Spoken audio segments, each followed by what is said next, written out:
Hello everyone. स्वागत है आप सभी का वेदांत क्लासेस के इस ऑनलाइन प्लेटफॉर्म पे। कैसे हैं आप सभी? सभी मस्त होंगे, स्वस्थ होंगे और अपनी अपनी तैयारी में व्यस्त होंगे। चलिए, हमारी क्लास में जो आनुवंशिकी वाला चैप्टर चल रहा था और उसमें हमने लास्ट क्लास में स्टार्ट कर लिया था न्यूक्लिक अम्ल के बारे में पढ़ना। और न्यूक्लिक अम्ल में हमने जो है डीएनए लगभग कंप्लीट कर लिया था। कुछ एक इंपॉर्टेंट लाइन्स उसकी और रह गई है, 3-4 लाइनें, वो हम देखेंगे। और आज की क्लास में हम पढ़ेंगे आरएनए के बारे में, आरएनए न्यूक्लिक एसिड के बारे में पढ़ेंगे। चलिए, हमारे टॉपिक का नाम है आनुवांशिकी यानी जेनेटिक्स। आनुवांशिकी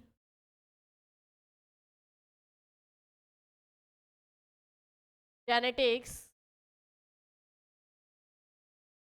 और इस आनुवांशिकी जेनेटिक्स में हम पढ़ रहे थे न्यूक्लिक एसिड यानी न्यूक्लिक अम्ल के बारे में हम पढ़ रहे थे।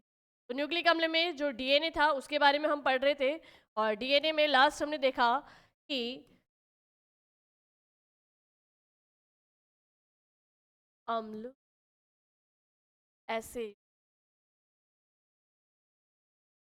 एसिड न्यूक्लिक अम्ल या न्यूक्लिक एसिड। चलिए, ये हमारा टॉपिक चल रहा था और इसमें हमने लास्ट जो है डीएनए पे छोड़ा था। तो डीएनए में हमने पढ़ा कि डीएनए की जो डबल हेलिक्स स्ट्रक्चर होता है, डीएनए की जो द्विकुंडली संरचना होती है, उसमें जो दोनों न्यूक्लियोटाइड श्रृंखलाएं होती है वो आपस में हाइड्रोजन बंध के द्वारा जुड़ी रहती है। तो यही हमारा यही यही पे हमने लास्ट छोड़ा था और उसी से आगे हम अभी कंटिन्यू करेंगे। तो यहाँ पर कि डीएनए में डीएनए में दोनों न्यूक्लियोटाइड दोनों न्यूक्लियोटाइड दोनों न्यूक्लियोटाइड श्रृंखला दोनों न्यूक्लियोटाइड श्रृंखला डीएनए में दोनों न्यूक्लियोटाइड श्रृंखला आपस में हाइड्रोजन बंध द्वारा आपस में हाइड्रोजन बंध द्वारा हाइड्रोजन बंध द्वारा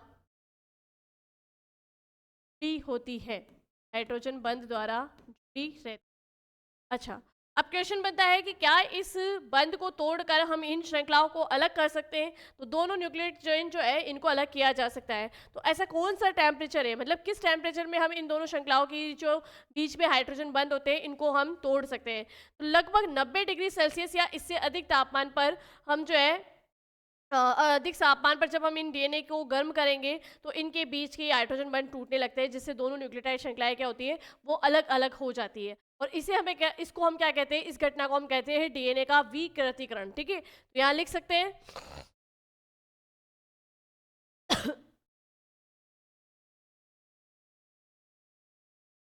यहाँ लिख सकते हैं हम कि 90 डिग्री सेल्सियस या इससे 90 डिग्री सेल्सियस या से अधिक तापमान पर 90 डिग्री सेल्सियस या इससे अधिक तापमान पर गर्म करने पर डीएनए को गर्म करने पर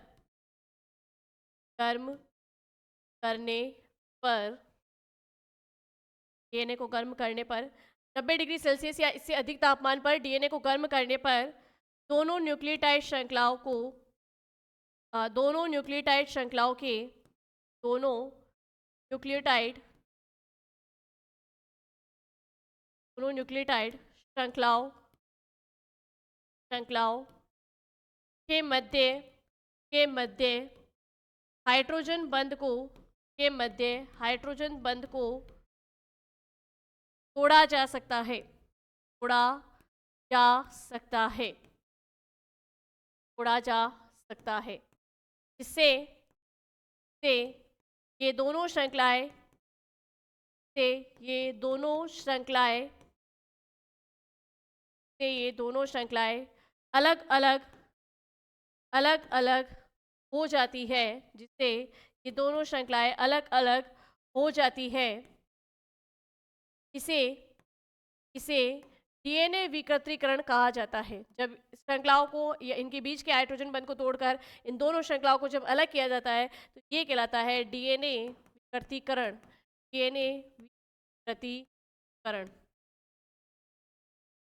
ये डीएनए विकृतीकरण कहते हैं। क्लियर हो गया ये? अब बात करते हैं कि क्या इन तोड़ी हुई श्रृंखलाओं को वापस जोड़ भी सकते हैं क्या? क्या ये चेन वापस आपस में हो सकती है क्या? तो ये अलग हो चुकी श्रृंखलाएं या चेन तापमान कम करने पर आपस में पुनः जुड़ने लगती है और वो कहलाती है डीएनए एनिलिंग या उसे हम कहते हैं पुनः प्राकृतिकरण, है ना? रीनरेशंस कह सकते हैं उसको, ठीक है? चलिए तो यहाँ लिखेंगे नेक्स्ट, अलग हुई श्रृंखला, अलग हुई, अलग अलग हुई दोनों न्यूक्लियोटाइड श्रृंखलाओं को, दोनों न्यूक्लियोटाइड श्रृंखलाएं, दोनों न्यूक्लियोटाइड श्रृंखला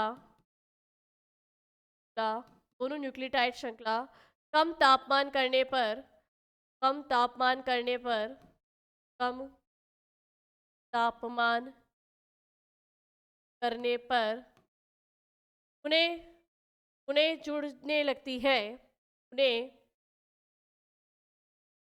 उन्हें जुड़ने लगती है, उन्हें जुड़ने लगती है,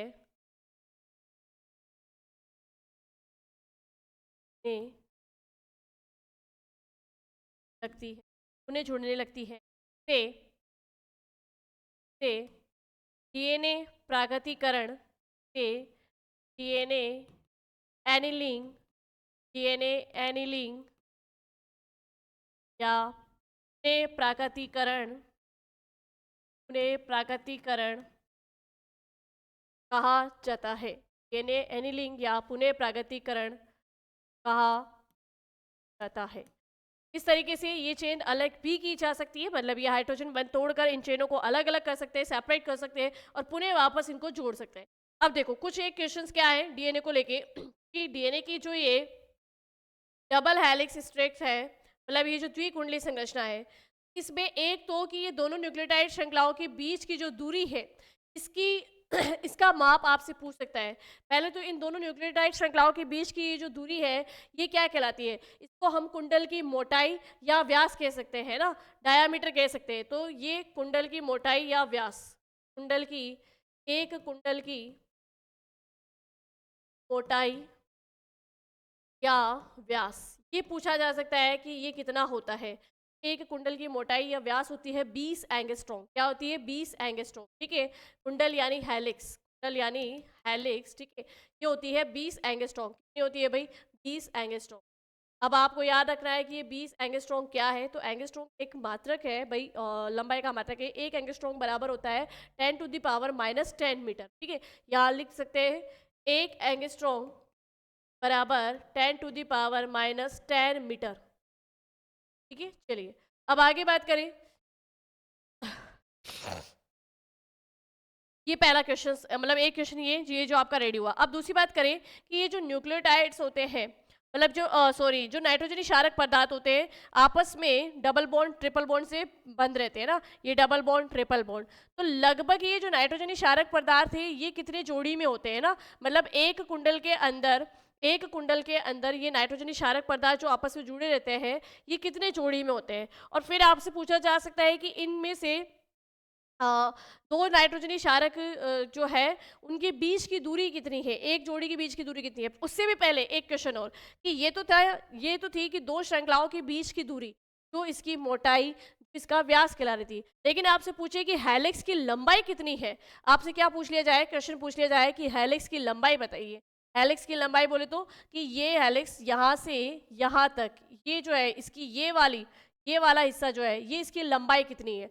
इसकी लंबाई होती है 34 एंगस्ट्रॉम। कितनी होती है? 34 डिग्री एंगस्ट्रॉम, ठीक है, 34 एंगस्ट्रॉम। अब ये एंगस्ट्रॉम क्या है ये मैं बता चुकी हूँ कि मात्रक है, और एक एंगस्ट्रॉम बराबर कितना होता है ये भी हम लिख चुके हैं ना। तो 34 डिग्री एंगस्ट्रॉम होती है लंबाई। तो याद रखना कि डीएनए की द्विकुंडली संरचना में एक हेलिक्स की लंबाई तो होती है 34 एंगस्ट्रॉम, और जबकि हेलिक्स की मोटाई या उसका डायामीटर या उसका व्यास जो है वो होता है 20 डिग्री एंगस्ट्रॉम, ठीक है। चलिए अब अपन से क्वेश्चन क्या पूछ सकते हैं कि भाई जैसे यहाँ पे ये एडेनिन जो है थाइमिन से जुड़ेगा, ग्वानिन जो है साइटोसिन से जुड़ेगा, फिर एडेनिन थाइमिन से, फिर ग्वानिन साइटोसिन से, तो ये क्रम चलता रहता है। तो एक हेलिक्स में ये कितने होते हैं? तो प्रत्येक हेलिक्स या प्रत्येक कुंडल में 10 जोड़ी नाइट्रोजनी क्षार उपस्थित होते हैं। तो पहले तो ये लाइन इंपॉर्टेंट डाल के हम यहाँ लिख लेते हैं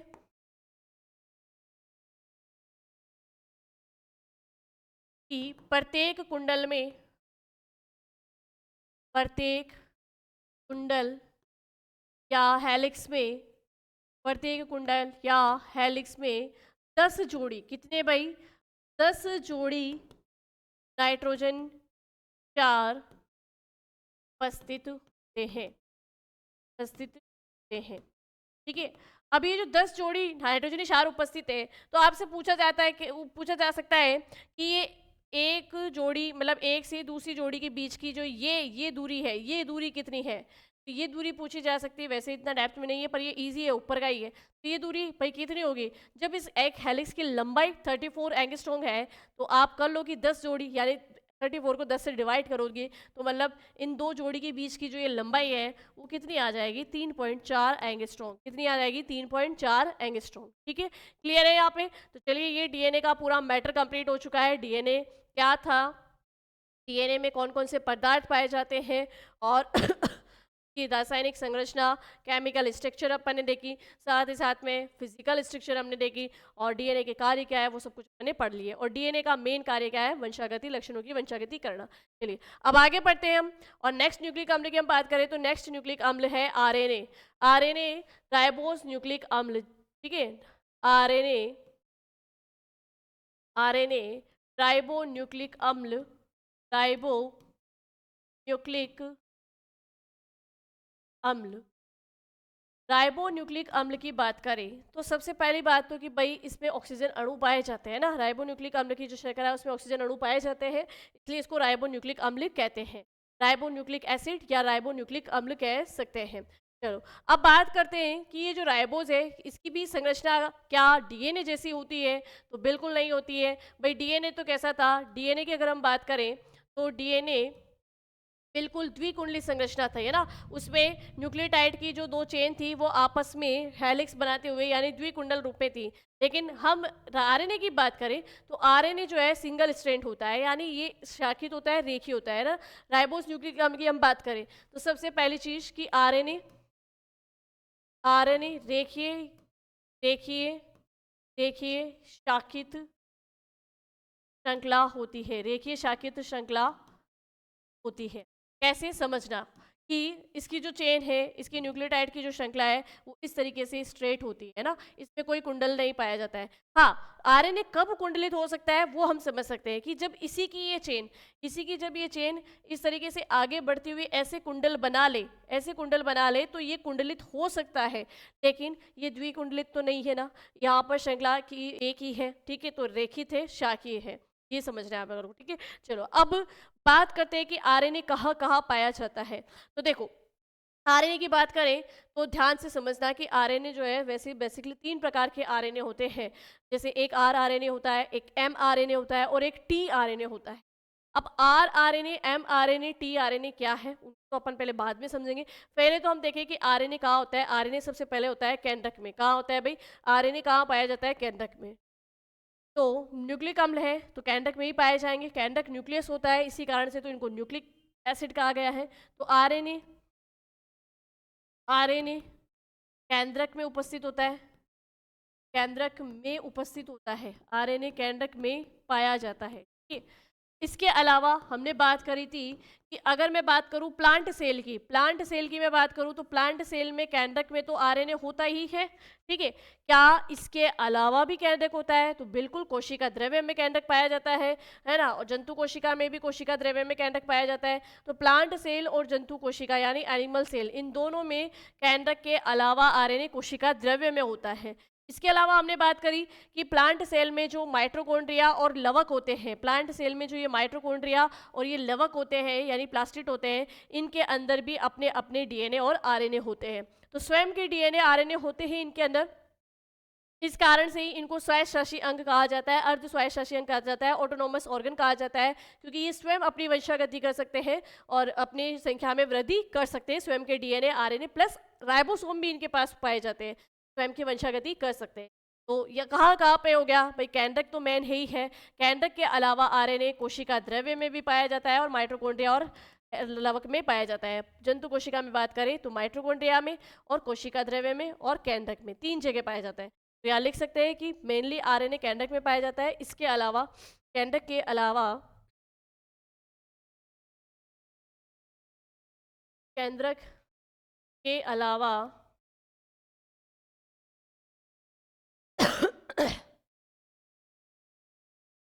आरएनए केंद्रक के अलावा आरएनए केंद्रक के अलावा आरएनए कोशिका द्रव्य कोशिका द्रव्य का द्रव्य साइटोप्लाज्म कोशिका द्रव्य साइटोप्लाज्म माइटोकॉन्ड्रिया माइटोकॉन्ड्रिया को सूत्रकणिका भी कहते हैं, माइटोकॉन्ड्रिया तथा लवक लवक यानी प्लास्टिड लवक यानी प्लास्टिड में पाया जाता है में पाया जाता है में पाया जाता है। आरएनए कहाँ कहाँ उपस्थित है वो पता कर लिया, डीएनए कहाँ कहाँ उपस्थित होते हैं वो कर लिए ना। अब आरएनए का मुख्य कार्य क्या है, प्रोटीन संश्लेषण, प्रोटीन सिंथेसाइज का कार्य होता है। इसके अलावा आरएनए कुछ वायरस में, जैसे मैंने कहा ना कि जिसमें केवल आरएनए ही पाया जाता हो, ऐसे वायरस में डीएनए तो होगा नहीं, और जब डीएनए नहीं है तो ऐसे वायरस में वंशागति का काम कौन करेगा, तो उस समय ये आरएनए ही कुछ मतलब जो है वंशागति का काम करता है, ठीक है। तो और कुछ में ये उत्प्रेरक के रूप में कार्य करता है, उत्प्रेरक या एंजाइम्स के रूप में। अब उत्प्रेरक या कैटालाइज किसे कहते हैं भाई, आपने देखा है कि उत्प्रेरक वो होते हैं जो किसी रासायनिक क्रिया की दर रासायनिक क्रिया में जो है गति को तेज कर देते हैं ना, उसके वेग को बढ़ा देते हैं, ताकि वो रासायनिक क्रिया, जैसे मान लो कोई रासायनिक क्रिया आधे घंटे में होने वाली थी वो 10 मिनट में ही हो रही है, तो उसकी गति को बढ़ाने का काम किसका हो गया भाई, आरएनए का हो गया। कहीं पर ये उत्प्रेरक यानी कैटालाइज की तरह कार्य करता है और कहीं पर ये एंजाइम्स के रूप में कार्य करता है। जैसे हम आगे पढ़ेंगे ऐसे आरएनए जो प्रोटीन निर्माण में सहायता करेंगे वो राइबोसोम आरएनए होते हैं। राइबोसोम जो है मेन प्रोटीन का निर्माण करने का काम किसका है, राइबोसोम का। तो राइबोसोम के साथ जुड़कर प्रोटीन निर्माण करने में सहायता करते हैं, तो ऐसे एंजाइम राइबोजाइम एंजाइम होते हैं और आरएनए राइबोजाइम एंजाइम के रूप में भी कार्य करता है। तो यहाँ लिख सकते हैं आरएनए का मुख्य कार्य, तो यहाँ लिखेंगे कि आरएनए का मुख्य कार्य, आरएनए का मुख्य कार्य, आरएनए का मुख्य कार्य प्रोटीन संश्लेषण, प्रोटीन संश्लेषण, प्रोटीन संश्लेषण, protein synthesis, protein synthesis, protein synthesis, protein synthesis करना है। आरएनए का मुख्य कार्य प्रोटीन संश्लेषण या प्रोटीन सिंथेसिस करना है। के अलावा के अलावा के अलावा आरएनए के अलावा आरएनए कुछ वायरस में के अलावा आरएनए कुछ वायरस में उत्प्रेरक उत्प्रेरक कैटालाइज उत्प्रेरक वे एंजाइम के रूप में एंजाइम के रूप में उत्प्रेरक वे एंजाइम के रूप में प्रेरक वे एंजाइम के रूप में कार्य करता है, ठीक है। तो भाई जिसमें केवल आरएनए ही पाया जाता है, ऐसे वायरस जिसमें आरएनए ही पाया जाता है उनको कहते हैं रेट्रोवायरस, ठीक है। और जिसमें आरएनए ही पाया जाता है ऐसे वायरस में वंशागति कैसे होगी, तो उस समय आरएनए वंशागति का काम भी करता है, ठीक है। और ऐसे वायरस जिसमें केवल डीएनए पाया जाता है, आरएनए नहीं पाया जाता है, तो वहाँ पर डीएनए ही प्रोटीन संश्लेषण का काम करेगा, ठीक है। चलो, तो यहाँ पर कुछ इसके अलावा आरएनए कुछ वायरस में उत्प्रेरक वे एंजाइम के रूप में कार्य करता है तथा कुछ जीवों में तथा कुछ वायरस में आनुवंशिक पदार्थ के रूप में कार्य करता है। कुछ वायरस में आनुवांशिक आनुवांशिक पदार्थ के रूप में आनुवांशिक पदार्थ के रूप में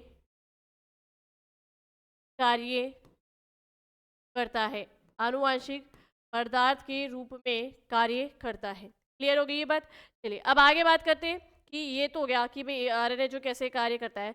अब विकास क्रम में पहले आरएनए बना, जैसे अगर हम बात करें कि जब ये सृष्टि बनी होगी, मतलब मानव कोशिकाएं, मानव जीवन हुआ होगा, मानव की कोशिकाएं बनी होगी, तो कोशिकाओं में जो ये हमारे आनुवंशिक पदार्थ है, अब इन आनुवंशिक पदार्थ में भी सबसे पहले कौन सा बना, आरएनए बना या डीएनए बना? तो ध्यान रखना कि विकास क्रम में सबसे पहले आरएनए का निर्माण हुआ, और मतलब आरएनए बना, फिर जाके जो है आरएनए स्थायित्व हुआ, स्टेबल हुआ, और उसके बाद में डीएनए का निर्माण हुआ। देखो प्रगति के अंदर हम बात करें तो प्रत्येक चीज अपने आप को स्टेबल करना चाहती है। हम लोग गवर्नमेंट जॉब क्यों चाहते हैं? ताकि हमें एक स्टेबिलिटी मिल जाए, है ना?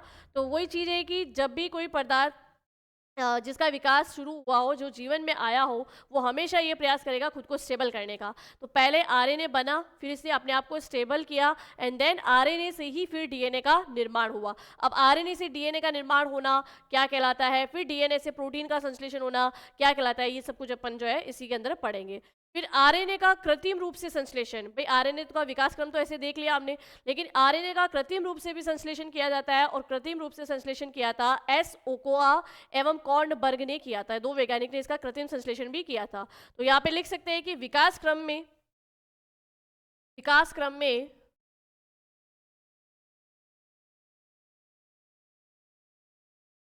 ऐसे लिखेंगे, आनुवांशिक पदार्थों के विकास क्रम, आनुवांशिक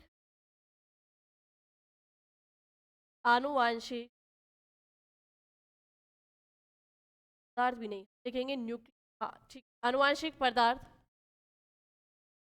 के विकास क्रम में, आनुवांशिक पदार्थ के विकास क्रम में सबसे पहले आरएनए का निर्माण हुआ, आरएनए का निर्माण हुआ। जब आरएनए का निर्माण हो गया तो आरएनए ने अपने आप को स्थायित्व दिया, स्टेबल किया, आरएनए का निर्माण हुआ, तथा आरएनए का स्थायित्व, आरएनए का स्थायित्व होने के बाद आरएनए से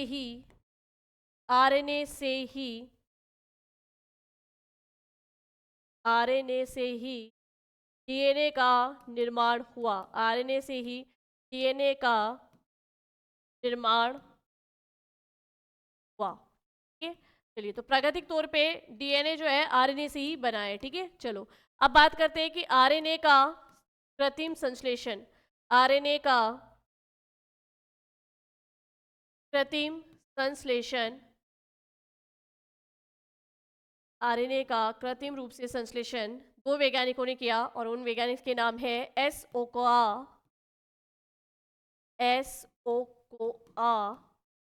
वे कॉर्नबर्ग। इन दो वैज्ञानिकों ने मिलकर आरएनए का कृत्रिम रूप से संश्लेषण किया, यानी लेबोरेटरी में आरएनए को बनाने का प्रयास किया। के द्वारा किया गया। चलिए अब आगे बढ़ते हैं, आरएनए की संरचना को देखते हैं। तो आरएनए की संरचना, जैसे हमने डीएनए की संरचना देखी कि भौतिक रूप से क्या है और रासायनिक रूप से क्या है। तो देखो भौतिक रूप से तो न्यूक्लियोटाइड की इसमें एक ही चेन होती है, तो रेखीय शाखित इसलिए कहलाता है। तो हम यहाँ पर सिर्फ आरएनए की रासायनिक संरचना को देखेंगे। तो स्टार्ट करते हैं रासायनिक संरचना आरएनए की। आरएनए की रासायनिक संरचना, आरएनए की रासायनिक संरचना, chemical structure of RNA, chemical structure of RNA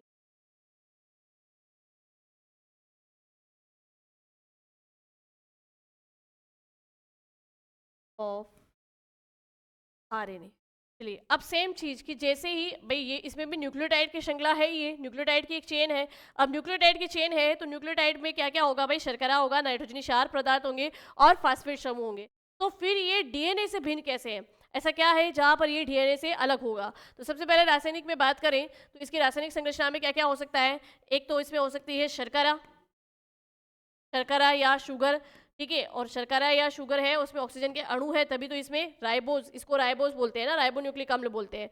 और दूसरे इसमें क्या पाए जाएंगे, नाइट्रोजनी क्षार तत्व। अब नाइट्रोजनी क्षार तत्वों में यहाँ भिन्नता पाई जाएगी, क्या क्या भिन्नता पाई जाएगी वो भी देखेंगे। इसके अलावा बात करें नाइट्रोजनी क्षार के अलावा इसमें होते हैं फास्फेट समूह। क्या होते हैं भाई, फास्फेट समूह। चलिए अब बात कर लेते हैं कि इसमें अंतर कहाँ कहाँ आएगा, डीएनए की श्रृंखला में और आरएनए की श्रृंखला में क्या क्या चेंजेस आते हैं। तो देखो सबसे पहले बात करें कि शुगर में क्या चेंज है, शर्करा में क्या चेंज है। डीएनए की जो रासायनिक संरचना है उसके अंदर भी शर्करा पाई गई थी, और जो आरएनए है उसकी रासायनिक संरचना में भी जो है शर्करा पाई जाती है। अब अगर हम बात करें तो देखो शर्करा 5 कार्बन युक्त वाली शर्करा यानी पेंटोस शर्करा है, दोनों में 5 कार्बन युक्त है ना। लेकिन अगर मैं बात करूं डीएनए में, तो डीएनए में ये शर्करा कैसी थी, इसमें ऑक्सीजन के अणु नहीं थे, ऑक्सीजन के अणु नहीं थे, और सेकंड वाले कार्बन पे तो ऑक्सीजन अणु बहुत ज़्यादा कम थे लेकिन कम थे, तो वो डीऑक्सीराइबोज शर्करा कहलाई। जबकि यहाँ पर 5 कार्बन युक्त शर्करा पाई जाती है लेकिन प्रॉपर रूप से इसमें ऑक्सीजन अणु है, तो ये जो है राइबोज शर्करा कहलाएगी। ठीक है, तो 5 कार्बन युक्त राइबोज शर्करा, 5 कार्बन युक्त राइबोज शर्करा उपस्थित होती है। ठीक है, ऑक्सीजन के अणु भी होते हैं इसलिए ये राइबोज है, जबकि डीएनए में ऑक्सीजन के अणु नहीं होते हैं इसलिए वो डीऑक्सीराइबो है, यानी कि ऑक्सीजन रहित राइबोज शर्करा है। तो पहला अंतर। दूसरा अंतर हम देखें तो दूसरा अंतर क्या आएगा कि आरएनए में जो ये नाइट्रोजन क्षारक पदार्थ है, आरएनए में जो ये नाइट्रोजन क्षार है होंगे तो वही प्यूरिन और पिरीमिडिन होंगे, तो इसी दो रूप में प्यूरिन और पिरीमिडिन के रूप में, लेकिन अंतर एक जगह आ जाएगा। अंतर क्या आएगा, पिरीमिडीन में अंतर आएगा, और पिरीमिडीन में अंतर क्या है वो देख। सबसे पहले प्यूरिन तो वही दो, कौन सी दो प्यूरिन, अगर दो प्यूरिन की मैं बात करूं तो यहाँ पर प्यूरिन एक एडेनिन और एक ग्वानिन। तो एडेनिन डीएनए में भी थी और ग्वानिन भी डीएनए में थी, यहाँ पर कोई चेंज नहीं है, लेकिन चेंज आ जाता है पिरीमिडीन में। पिरीमिडीन में मैं बात करूं तो पिरीमिडीन में जहाँ पर थाइमिन था, किसके अंदर, डीएनए में जहाँ पिरीमिडीन में थाइमिन था, यहाँ पर आरएनए में उसकी जगह यूरेसिल आ जाएगा। क्या आ जाएगा, यूरेसिल आ जाएगा, बस ये एक ही अंतर। और नीचे यहाँ पर जो साइटोसिल था वो साइटोसिन ही रहेगा, साइटोसिन। ठीक है, चेंज केवल एक नाइट्रोजनी क्षारक तत्व का आया, यानी थाइमिन की जगह क्या आ गया, यूरेसिल आ गया। थाइमिन की जगह क्या आ गया, यूरेसिल आ गया। अब एक चीज बताऊं कि यूरेसिल से ही थाइमिन बना है, यूरेसिल से ही क्या बना था भाई, थाइमिन बना है। तो पहली चीज तो ये कि अंतर कहाँ आया, यूरेसिल में आया। क्या फास्फेट समूह में अंतर आया क्या, जी नहीं, फास्फेट समूह में कोई अंतर नहीं था। ठीक है, फास्फेट समूह में कोई अंतर नहीं था, सिर्फ शर्करा और नाइट्रोजनी क्षार, इन दो में ही अंतर था। शर्करा इधर ऑक्सीजन अणुयुक्त है इसलिए राइबो कहलाई, और जबकि उधर ऑक्सीजन रहित है तो वो डीऑक्सीराइबो कहलाई। और नाइट्रोजनी क्षार में पिरीमिडीन में यहाँ एडेनिन से यूरेसिल जुड़ेगा, जबकि डीएनए में एडेनिन से थाइमिन जुड़ रहा था। अब एक बार चेक कर लेते हैं कि भाई ये यूरेसिल है क्या, यूरेसिल से थाइमिन कैसे बना है ना। तो देखो यहाँ पर अगर मैं बात करूँ कि ये यूरेसिल जो है, ये यूरेसिल किस में पाई जाती है भाई, ये यूरेसिल पाई जाती है आरएनए में। किस में पाई जाती है, आरएनए में। ठीक है, और अगर मैं बात करूँ थाइमिन पिरीमिडीन की, तो ये थाइमिन पिरीमिडीन किस में पाया जाता है, ये पाया जाता है डीएनए। ठीक है, जब आरएनए से डीएनए का निर्माण हुआ है ना, तो अब एक्चुअल में थाइमिन में क्या है, थाइमिन में एक मेथिल समूह जुड़ जाता है ना, मतलब यूरेसिल के अंदर जब ये मैथिल समूह जुड़ जाएगा, यूरेसिल वाली संरचना में जब ये एक मैथिल समूह और जुड़ जाएगा तो उससे बनेगा थाइमिन। उससे क्या बनेगा भाई, ये थाइमिन बन जाएगा। तो एक मैथिल समूह एक्स्ट्रा ही है बस थाइमिन के अंदर, और ज़्यादा अंतर कुछ नहीं है यूरेसिल में और थाइमिन में। और यूरेसिल में ही ये थाइमिन यानी ये मैथिल समूह जब जुड़ता है तो ये थाइमिन कहलाता है, या इस थाइमिन को इस मैथिल समूह जुड़ने के कारण जो है मिथाइलेटेड यूरेसिल भी कहते हैं। तो इस थाइमिन का एक अन्य नाम भी है, मिथाइलेटेड यूरेसिल भी कहा जाता है। मिथाइलेटेड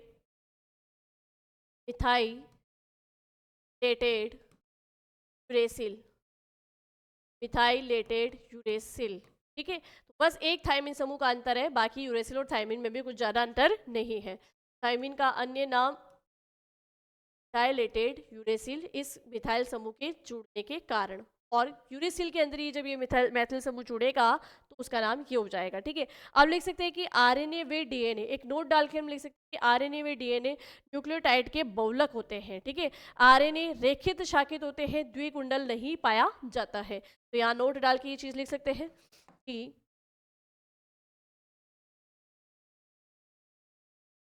आरएनए आरएनए व डीएनए आरएनए व डीएनए न्यूक्लियोटाइड के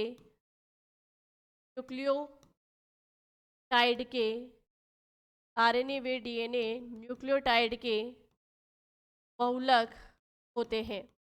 आरएनए व डीएनए न्यूक्लियोटाइड के बहुलक होते हैं। आरएनए आरएनए रेखित शाखीय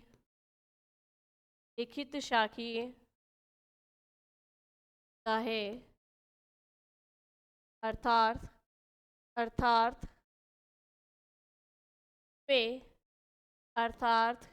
में द्विकुंडल नहीं पाया जाता है। द्विकुंडल नहीं पाया जाता है।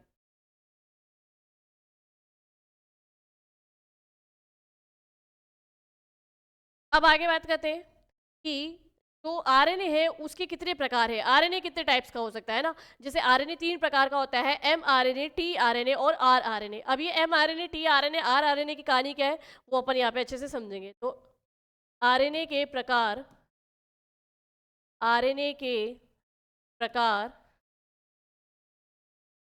Types of RNA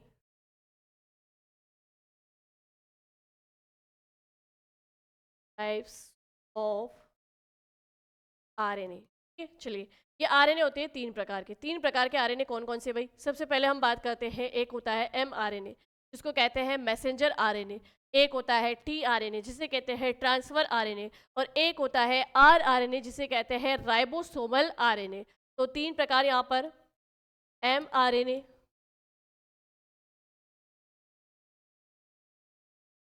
rRNA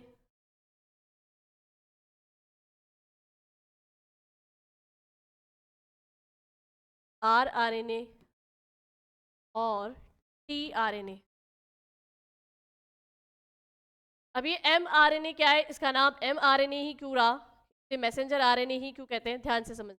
suppose कीजिए कि ये हमारे शरीर की एक कोशिका है और इस कोशिका में जो ये केंद्रक है ना, ये हमारे शरीर की एक कोशिका है और इस कोशिका में जो ये केंद्रक है, इस केंद्रक में डीएनए है। केंद्रक में क्या है? डीएनए है, और इसी केंद्रक में क्या है? आरएनए है। ठीक है, चलिए अब क्या होता है कि डीएनए के द्वारा, डीएनए क्या करता है? डीएनए का कार्य है वंशागति करना। तो डीएनए जो है इस केंद्रक में उपस्थित आरएनए को एक मैसेज देता है, इस आरएनए को एक मैसेज देता है कि प्रोटीन का निर्माण करो। क्या करो? प्रोटीन का निर्माण करो। तो प्रोटीन का निर्माण का ये आदेश किसने दिया? डीएनए ने दिया। अब यहाँ से आरएनए कहाँ निकलेगा? आरएनए प्रोटीन बनाने के लिए कहाँ जाएगा भाई? एक्चुअल में हम बात करें कोशिका में, जो कोशिका द्रव्य होता है उस कोशिका द्रव्य में पाए जाते हैं राइबोसोम। तो मेन कार्य प्रोटीन का निर्माण करने का किसका है भाई? राइबोसोम का है ना। तो अब यहाँ से ये आरएनए इस केंद्रक से बाहर निकलकर कहाँ जाएगा? कोशिका द्रव्य में। ये मैसेज लेके जाएगा, राइबोसोम के पास जुड़ेगा और प्रोटीन के निर्माण को शुरू करेगा।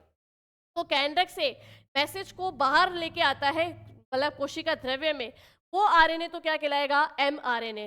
तो ये संदेश लेके आ रहा है, इसलिए इसको संदेशवाहक आरएनए भी कहते हैं, मैसेंजर आरएनए भी कहते हैं। और जो कि केंद्रक से प्रोटीन संश्लेषण की सूचना जो है कोशिका द्रव्य में लाता है। ठीक है, तो वो तो कहलाया मैसेंजर आरएनए। समझ में आई ये बात कि आपके केंद्रक में डीएनए और आरएनए दोनों होते हैं, और एक्चुअल में केंद्रक के अंदर जो ये आरएनए है इनका निर्माण केंद्रक में ही उपस्थित एक छोटी संरचना होती है केंद्रिका, केंद्रिका से इस आरएनए का निर्माण होता है। ठीक है, अब डीएनए ने ऑर्डर दिया कि प्रोटीन का संश्लेषण करो, तो प्रोटीन के संश्लेषण की ये सूचना इस केंद्रक में उपस्थित जो आरएनए कोशिका द्रव्य में लेके आता है, कोशिका द्रव्य में इसलिए लाएगा क्योंकि कोशिका द्रव्य में होते हैं राइबोसोम, और राइबोसोम के साथ जुड़कर ही ये आरएनए क्या करता है? प्रोटीन का निर्माण करता है। ठीक है, तो राइबोसोम तक भी तो पहुंचना जरूरी है ये सूचना। तो यहाँ से जो आरएनए इस मैसेज को लेके निकलता है वही कहलाता है एमआरएनए, मैसेंजर आरएनए, संदेशवाहक, या संदेशवाहक आरएनए, दूत आरएनए भी कह सकते हैं। ठीक है, समझ में आ गई। चलिए, अब यहाँ से मैसेज लेके जो निकला वो तो हो गया mRNA। कौन सा हो गया भाई? mRNA। ठीक है, चलिए, अब यहाँ mRNA ने मैसेज लाके राइबोसोम को छोड़ दिया, राइबोसोम के पास में ये छोड़ दिया कि भाई प्रोटीन का निर्माण करना है। अब यहाँ पर इस राइबोसोम से जुड़कर जब ये आरएनए प्रोटीन का निर्माण का कार्य करता है, प्रोटीन संश्लेषण का कार्य करता है, ये कोशिका द्रव्य में, मतलब जो अब आगे जो हम आगे आरएनए पढ़ने वाले हैं वो पढ़ने वाले हैं आरएनए, है ना। ये आरएनए क्या करते हैं? कोशिका द्रव्य में राइबोसोम की सहायता से प्रोटीन संश्लेषण करवाता है ना। मतलब पहले तो ये आरएनए मैसेज के रूप में, मैसेंजर के रूप में यहाँ लाके मैसेज छोड़ देता है, फिर राइबोसोम से वो आरएनए जुड़कर, है ना, राइबोसोम से जो कुछ आरएनए कोशिका द्रव्य में भी होते हैं, माइटोकॉन्ड्रिया में भी होते हैं, ये अपन ने पहले ही लिख लिया कि कोशिका द्रव्य में भी आरएनए होते हैं, ठीक है। और माइटोकॉन्ड्रिया और जो लवक है उनके पास भी स्वयं के आरएनए होते हैं। कोशिका द्रव्य में आरएनए उपस्थित, उन आरएनए को मैसेज लाके किसी दे दिया? mRNA ने। अब वो आरएनए क्या करेंगे जो कोशिका द्रव्य में प्रेजेंट है, वो आरएनए इस राइबोसोम के साथ जुड़कर प्रोटीन संश्लेषण का काम करेंगे।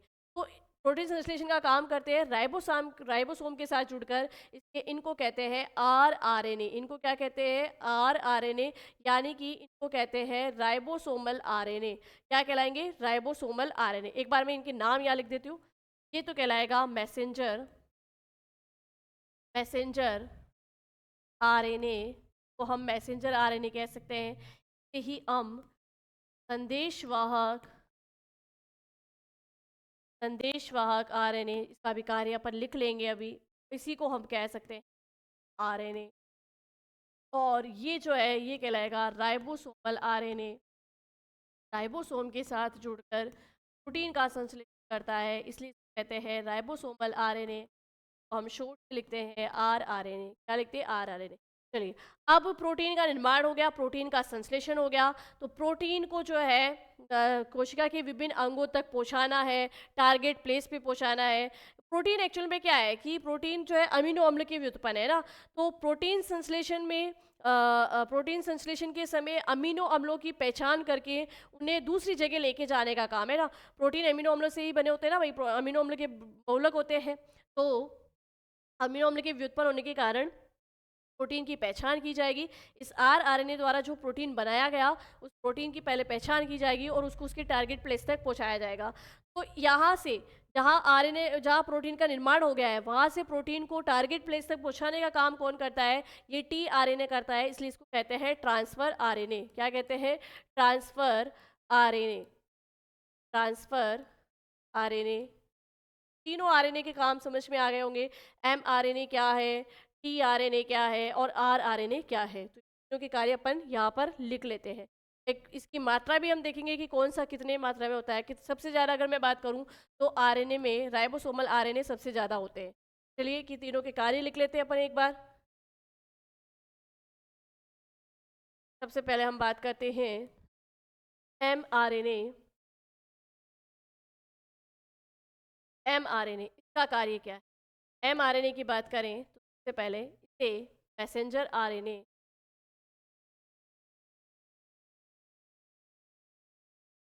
आरएनए या या देशवाहक आरएनए,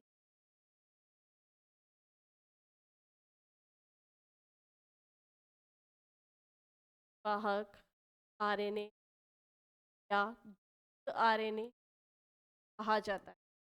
आरएनए कहा जाता है, ठीक है। इसके बारे बात करें rRNA, rRNA की बात करें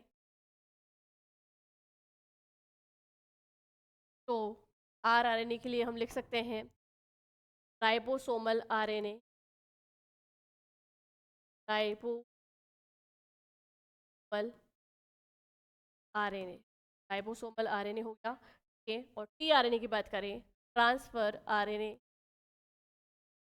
ट्रांसफर आरएनए, ट्रांसफर आरएनए हो गया। अब बात कर लेते हैं इनके कार्य की। इनके कार्य की हम बात करें तो जैसे कि mRNA का कार्य क्या था, केंद्रक से प्रोटीन संश्लेषण का, मतलब सबसे पहले बताया किससे था? तो जैकब वे मोनार्ड 2 वैज्ञानिक थे, ने इसे मैसेंजर आरएनए कहा क्योंकि ये केंद्रक से प्रोटीन संश्लेषण की सूचना जो है कोशिका द्रव्य में लाता है। तो जैकब वे मोनेड ने जैकब वे नेड, ये दो वैज्ञानिक थे। जैकब वे मोनेड ने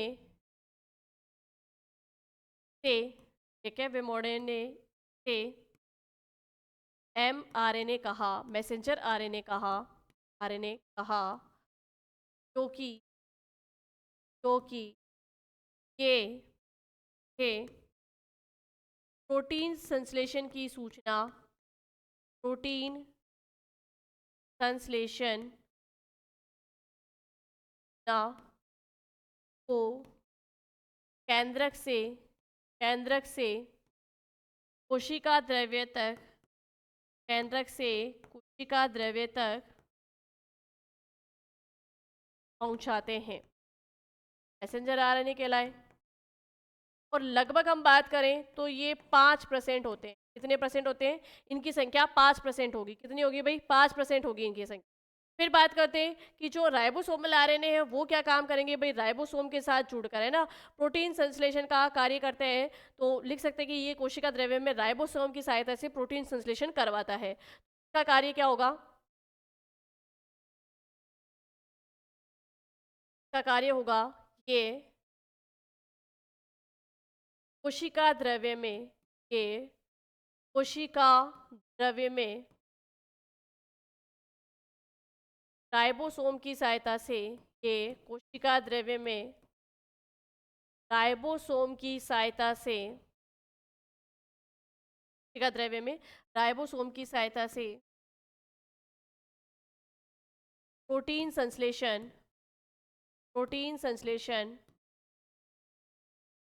का कार्य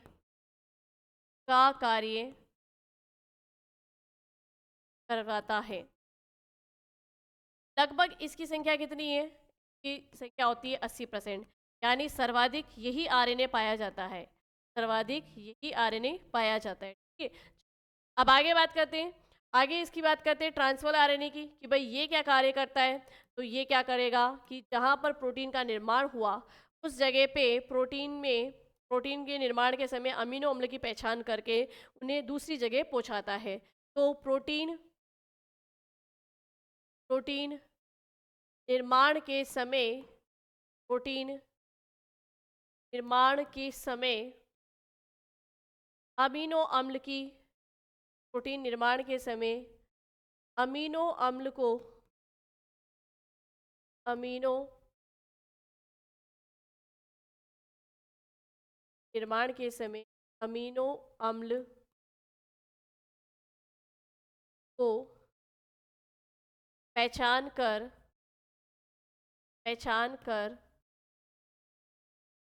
अन्यत्र ले जाना, यानी टारगेट प्लेस पे ले जाना, अन्यत्र ले जाना। और लगभग इनकी संख्या माने तो 15% ही होते हैं ट्रांसफर आरएनए। यानी सबसे ज़्यादा कौन से आरएनए पाए जाते हैं? राइबोसोमल आरएनए पाए जाते हैं। ये हमें याद रखना है। चलो अब आगे बात करें। तो ये आरएनए की भाई आरएनए कहाँ कहाँ पाया जाता है? केंद्रक में पाया जाता है, कोशिका द्रव्य में पाया जाता है। केंद्रक से कौन सा आरएनए जो है मैसेज लेके कहाँ पहुँचता है? आरएनए के पास, यानी राइबोसोमल आरएनए के पास, जहाँ पे आरएनए का प्रोटीन संश्लेषण, मतलब आरएनए द्वारा प्रोटीन संश्लेषण किया जाता है।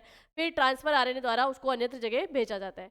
अब लिख सकते हैं टी आरएनए और आर आरएनए के लिए कुछ लिख सकते हैं, जैसे कि जो टी आरएनए है उसको सॉल्युबल आरएनए यानी विलेयशील आरएनए भी कहा जाता है, सुपरनेटेंट आरएनए भी कहा जाता है, और उसको अडोप्टर आरएनए भी कहा जाता है, क्योंकि प्रोटीन संश्लेषण के समय वो अमीनो अम्ल को पहचानता है, यार एक तरीके से अडोप्ट करता है, तो उसको अडोप्टर आरएनए भी कहा जाता है। कुछ इंपॉर्टेंट लाइन से वो यहाँ लिख लेते हैं अपन कि टी आरएनए को टी आरएनए को टी आरएनए को सॉल्युबल आरएनए यानी विलेयशील आरएनए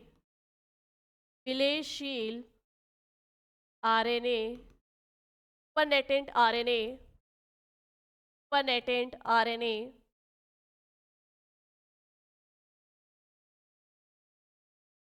तथा अडोप्टर आरएनए भी कहा जाता है। जैसे 3 पिन के लिए हम जैसे पिन लगाते हैं किसी अडोप्टर में, वैसे ही ये जो है उनसे प्रोटीन से अमीनो अम्ल को पहचान कर उनको दूसरी जगह लेके जाता है ना। तो ऐसे टच करके ऐसे अटैच करके लेके जाता है, इसलिए इसको अडोप्टर आरएनए भी कहा जाता है। अडोप्टर आरएनए भी कहा जाता है। लाइक इसकी स्ट्रक्चर की बात करें तो ये टी आरएनए, इसका नाम ट्रांसफर आरएनए तो है ही है, बट इसका स्ट्रक्चर देखें तो कुछ इस तरीके का स्ट्रक्चर होता है इस टी आरएनए का।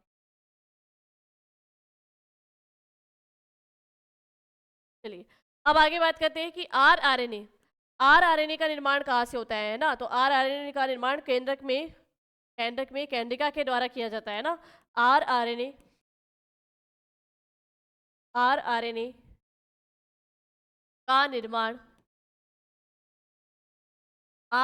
का निर्माण केंद्रक में केंद्रिका के द्वारा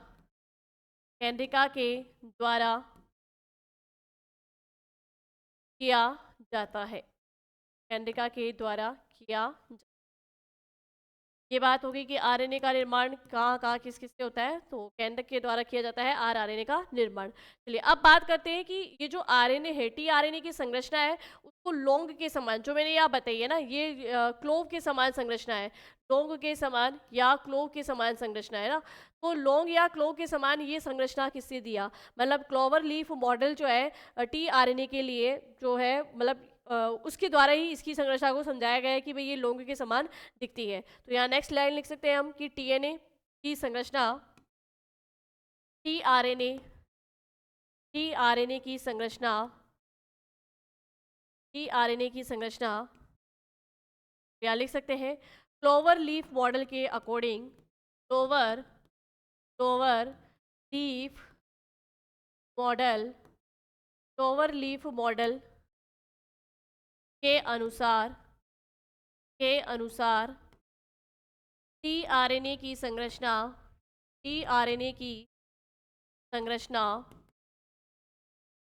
लौंग या क्लोव के समान होती है। लौंग या क्लोव के समान होती है। क्लोव के समान। अब बात करते हैं प्रोटीन संश्लेषण का केंद्रीय सिद्धांत, है ना, जिसको हम सेंट्रल डोग्मा का सिद्धांत भी कहते हैं और बहुत ही इंपॉर्टेंट है।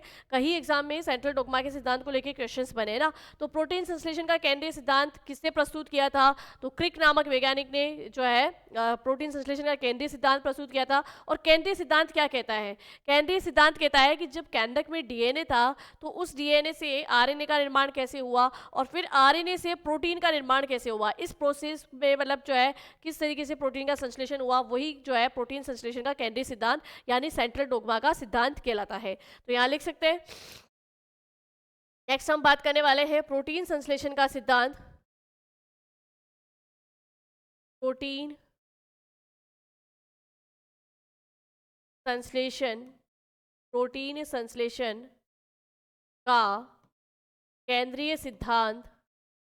प्रोटीन संश्लेषण का केंद्रीय सिद्धांत या इसको हम कहते हैं सेंट्रल डोग्मा का सिद्धांत। सेंट्रल डोग्मा का सिद्धांत। चलिए अब इस सेंट्रल डोग्मा सिद्धांत की हम बात करें तो जैसे सबसे पहले क्या काम हुआ कि केंद्रक के अंदर जो डीएनए था उससे एक मैसेज दिया कि प्रोटीन संश्लेषण का निर्माण किया जाए। तो केंद्रक से डीएनए से आरएनए तक, है ना, आरएनए तक वो सूचना पहुंची। फिर आरएनए ने क्या किया, आरएनए में भी मैं बात कर दूं तो आरएनए फिर क्या करता है, प्रोटीन संश्लेषण का निर्माण करता है। तो यहाँ पर देखो इस सिद्धांत के अकॉर्डिंग दो चीजें हमें याद रखनी है। सबसे पहले कि डीएनए के द्वारा सूचना किसको भेजी गई, डीएनए के द्वारा सूचना दी गई आरएनए को, है ना। तो डीएनए ने मतलब सूचना जिस रूप में दी कि भाई प्रोटीन संश्लेषण का निर्माण करो, तो सबसे पहले जैसी सूचना डीएनए ने दी वैसी की वैसी सूचना इस आरएनए के पास पहुंची। कि जैसे कि फॉर एग्जाम्पल अभी मैं मस्तिष्क में जैसा सोच रही हूँ वैसा ही आपके सामने बोल पा रही हूँ ना, मतलब मुझे जो शब्द बोलने हैं उसके लिए मैंने पहले से सोच लिया है अपने माइंड में और वही शब्द मेरे मुंह से निकल रहे हैं, तो वो तो कहलाया अनुलेखन, ट्रांसक्रिप्शन। तो डीएनए ने प्रोटीन संश्लेषण की सूचना आरएनए के पास भेजी, ये कहलाता है अनुलेखन या ट्रांसक्रिप्शन। क्या कहलाता है, अनुलेखन या ट्रांसक्रिप्शन। अब ये अनुलेखन या ट्रांसक्रिप्शन क्या है, जब हूबहू वही जैसे अगर आपको कहते हैं ना कि एक पेज दे दे कि आज आपको ये बुक का एक पेज अच्छी राइटिंग में लिख के लाना है, तो आप बस कॉपी पेस्ट कर रहे हो, हूबहू कर रहे हो ना, तो वही चीज़ें कि डीएनए के द्वारा जो सूचना भेजी गई आरएनए के पास वैसे ही रूप में पहुंची, वो कहलाता है अनुलेखन या ट्रांसक्रिप्शन। क्या कहलाएगा? ट्रांसक्रिप्शन। ठीक है, चलो आगे बात करें। नेक्स्ट बात करें, ट्रांसक्रिप्शन हो गया, अनुलेखन हो गया। अब बात करते हैं कि आरएनए से अब क्या होगा, प्रोटीन संश्लेषण होगा। आरएनए से क्या होगा, नेक्स्ट प्रोसेस आएगी प्रोटीन संश्लेषण का, है ना, प्रोटीन का संश्लेषण। तो आरएनए से प्रोटीन का संश्लेषण करना है। आरएनए के पास जो सूचना आई, अब उसको पहचाना जाएगा, उसकी कोडिंग की जाएगी, और मतलब कोडिंग डिकोडिंग की जाएगी, क्योंकि प्रोटीन एक्चुअल में क्या होते हैं, अमीनो अम्ल के व्युत्पन्न होते हैं। तो आरएनए के पास जो सूचना आई उसके अकॉर्डिंग फिर अब प्रोटीन का संश्लेषण होगा, तो ये कहलाता है ट्रांसलेशन या अनुवाद। क्या कहलाएगा भाई? ट्रांसलेशन या अनुवाद। ठीक है, अब ये अनुवाद क्या है, जैसे कि पहले तो मैंने आपको कह दिया, जैसे मैं अभी आपको पढ़ा रही हूँ बोर्ड पे, तो आप हूबहू वैसे ही उतार रहे हो। अब हो सकता है कि कोई तीसरा व्यक्ति आए और आपके नोट्स को लेकर किसी अलग लैंग्वेज में उतार दे, तो वो कहलाता है अनुवाद या ट्रांस इसको हम अनुवाद या ट्रांसलेशन कह सकते हैं। क्या कह सकते हैं? अनुवाद या ट्रांसलेशन। ठीक है, तो जैसी सूचना आरएनए को मिली, आरएनए वैसा काम करके और क्या कर दिया, प्रोटीन का निर्माण कर दिया, है ना, प्रोटीन का संश्लेषण करना है, इसमें उसने निर्माण कर दिया। यही क्या है, प्रोटीन संश्लेषण का सिद्धांत, और इसको कहते हैं सेंट्रल डोग्मा का सिद्धांत भी। ठीक है, यानी डीएनए से आरएनए तक जो प्रोटीन के निर्माण की सूचना जाती है वो कहलाती है अनुलेख या ट्रांसक्रिप्शन, और आरएनए से फिर जब प्रोटीन का निर्माण होता है तो वो कहलाता है अनुवाद या ट्रांसलेशन कहते हैं। समझ में आ गई है? तो क्वेश्चंस बन सकते हैं कि प्रोटीन संश्लेषण के सिद्धांत में, प्रोटीन संश्लेषण के केंद्रीय सिद्धांत में ट्रांसक्रिप्शन का मतलब क्या है, ट्रांसलेशन का मतलब क्या है, तो सीधे सीधे क्वेश्चंस यहाँ से पुटअप हो सकते हैं। आगे बात करें कि कुछ वायरस जिनमें डीएनए होता ही नहीं है कैंडक में, केवल आरएनए ही है, मतलब ऐसे वायरस जो केवल आरएनए से ही बने, जिनको हम रेट्रोवायरस कहते हैं, तो उनमें ये प्रोटीन संश्लेषण का निर्माण कैसे होगा, मतलब इस केंद्रीय सिद्धांत के अकॉर्डिंग प्रोटीन का निर्माण कैसे होगा, तो वहाँ पर बस एक स्टेप थोड़ा एक्स्ट्रा जुड़ जाएगा। वो एक स्टेप क्या होगा, वो एक स्टेप समझना। तो सबसे पहले चीज़ तो यहाँ पर हम बात करते हैं कि वह वायरस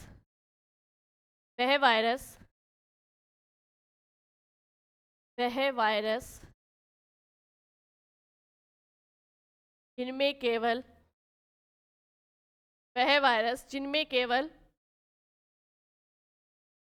एक आरएनए ही पाया जाता है, एक आरएनए ही पाया जाता है, उन्हें, हम पहले भी पढ़ चुके हैं, ये बात लिखा चुकी हूँ मैं, उन्हें रेट्रोवायरस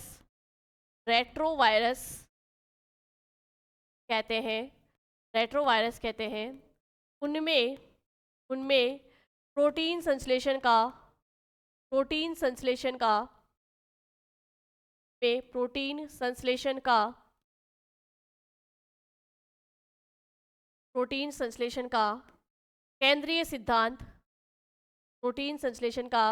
केंद्रीय सिद्धांत निम्न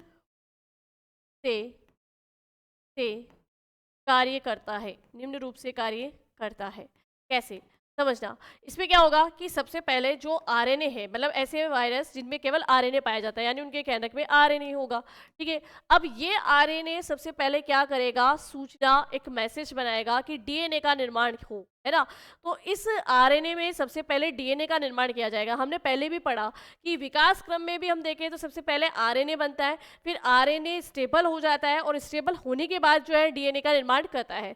तो यहाँ पर कि सबसे पहले ऐसे वायरस में जिसमें केवल आरएनए पाया जाता है, उसमें सबसे पहला काम क्या होगा, डीएनए बनाया जाएगा, है ना। तो आरएनए से पहले डीएनए का निर्माण होगा। अब आरएनए से पहले जो डीएनए का निर्माण होता है, ये प्रक्रिया कहलाती है, इसको हम कहेंगे रिवर्स ट्रांसक्रिप्शन। क्या कहेंगे भाई? Reverse transcription. क्योंकि देखो ट्रांसक्रिप्शन में क्या हो रहा था, अनुलेख में क्या हो रहा था कि डीएनए के द्वारा जैसी सूचना भेजी गई थी वैसी की वैसी ही सूचना आरएनए के पास पहुंचती है ना, उसी रूप में, तो वो कहलाता है अनुलेखन या ट्रांसक्रिप्शन, है ना। अब यहाँ पर क्या है, रिवर्स ट्रांसक्रिप्शन है। रिवर्स ट्रांसक्रिप्शन का मतलब यहाँ उल्टा हो रहा है। यहाँ पे पहले डीएनए से सूचना आरएनए के पास पहुंच रही थी, लेकिन अब आरएनए से ये मैसेज हो रहा है कि पहले डीएनए का निर्माण किया जाए ना, तो आरएनए से पहले डीएनए को जो है सूचना ट्रांसफर की जा रही है, तो इसलिए इसको कहते हैं रिवर्स ट्रांसक्रिप्शन। क्या कहते हैं इसको? कहेंगे रिवर्स ट्रांसक्रिप्शन। चलिए इसको कहेंगे रिवर्स ट्रांसक्रिप्शन, ठीक है। अब ये रिवर्स ट्रांसक्रिप्शन, देखो क्वेश्चन कैसे बन सकते हैं। ये रिवर्स ट्रांसक्रिप्शन की प्रक्रिया सिर्फ और सिर्फ रेट्रोवायरस में होती है। सिर्फ और सिर्फ रेट्रोवायरस में रिवर्स ट्रांसक्रिप्शन की प्रक्रिया पाई जाती है। तो चलिए आरएनए द्वारा एक मैसेज बनाया गया कि पहले डीएनए का निर्माण किया जाए, है ना। तो ये जैसी सूचना थी वैसी की वैसी डीएनए के पास पहुंची, डीएनए का निर्माण हुआ, और उसके बाद में अब ये डीएनए, इससे आगे प्रोसेस क्या होगा, डीएनए के द्वारा मैसेज भेजा जाएगा एमआरएनए को। किसको भाई? एमआरएनए को, है ना, कि प्रोटीन संश्लेषण का निर्माण किया जाए। फिर एमआरएनए से आगे क्या होगा, एमआरएनए से सूचना जाएगी राइबोसोमल आरएनए के पास, और वहां क्या होगा, प्रोटीन का संश्लेषण होगा, ठीक है। तो यहाँ पर ये जो है कि डीएनए से एमआरएनए के पास जो पहुंची वो तो क्या कहलाई भाई, ट्रांसक्रिप्शन। ये तो क्या कहलाई, ट्रांसक्रिप्शन या अनुलेखन। ट्रांसक्रिप्शन यहाँ का प्रोसेस तो क्या कहलाया, ट्रांसक्रिप्शन या अनुलेखन। ट्रांसक्रिप्शन या अनुलेखन। और एमआरएनए से प्रोटीन का निर्माण होना ये कहलाता है ट्रांसलेशन। एमआरएनए से प्रोटीन का निर्माण होना ट्रांसलेशन, या इसे कहते हैं अनुवाद, ठीक है। तो सीधे क्वेश्चन पूछे जाते हैं कि प्रोटीन संश्लेषण के केंद्रीय सिद्धांत के अनुसार आरएनए से डीएनए का बनना क्या कहलाता है, वो कहलाता है रिवर्स ट्रांसक्रिप्शन। और डीएनए से एमआरएनए का बनना क्या कहलाता है, वो कहलाता है ट्रांसक्रिप्शन अनुलेखन। एमआरएनए से प्रोटीन के निर्माण की प्रक्रिया क्या कहलाती है, तो वो कहलाती है ट्रांसलेशन या अनुवाद। क्या कहलाती है, ट्रांसलेशन या अनुवाद। तो हमने दोनों तरीके से देख लिया, एक ऐसे जीव जिनमें ऑलरेडी केंद्रक में डीएनए आरएनए होंगे उसमें किस तरीके से प्रोटीन संश्लेषण का केंद्रीय सिद्धांत काम करेगा, और दूसरा उसके अकॉर्डिंग कि जिसमें ऐसे जीव जिसमें केवल आरएनए ही पाया जाता है और डीएनए नहीं है, तो फिर पहले कौन सा स्टेप होगा, तो पहले होगा रिवर्स ट्रांसक्रिप्शन का स्टेप, और उसके बाद जो प्रोटीन संश्लेषण के सिद्धांत के स्टेप थे वो कंटिन्यू चलेंगे, ठीक है। चलिए अब आगे बात करते हैं, और आगे अब देखते हैं कि रिवर्स ट्रांसक्रिप्शन के बारे में किससे बताया था। तो रिवर्स ट्रांसक्रिप्शन के बारे में टैनिन एवं वॉल्टिमोर ने बताया था। तो रिवर्स ट्रांसक्रिप्शन को जो है टैमिनिज्म भी कहते हैं। तो यहाँ नोट डाल के लिख लेंगे एक चीज,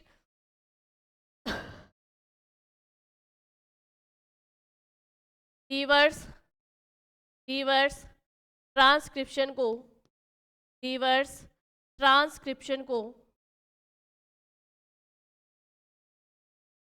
टैनिन वे वॉल्टिमर, टैनिन वे वॉल्टिमर, टैनिन वे वॉल्टिमर ने बताया, टैनिन वे वॉल्टिमर ने बताया था, टैनिन वे वॉल्टिमर ने बताया था। अतः इसे टैनिनिज्म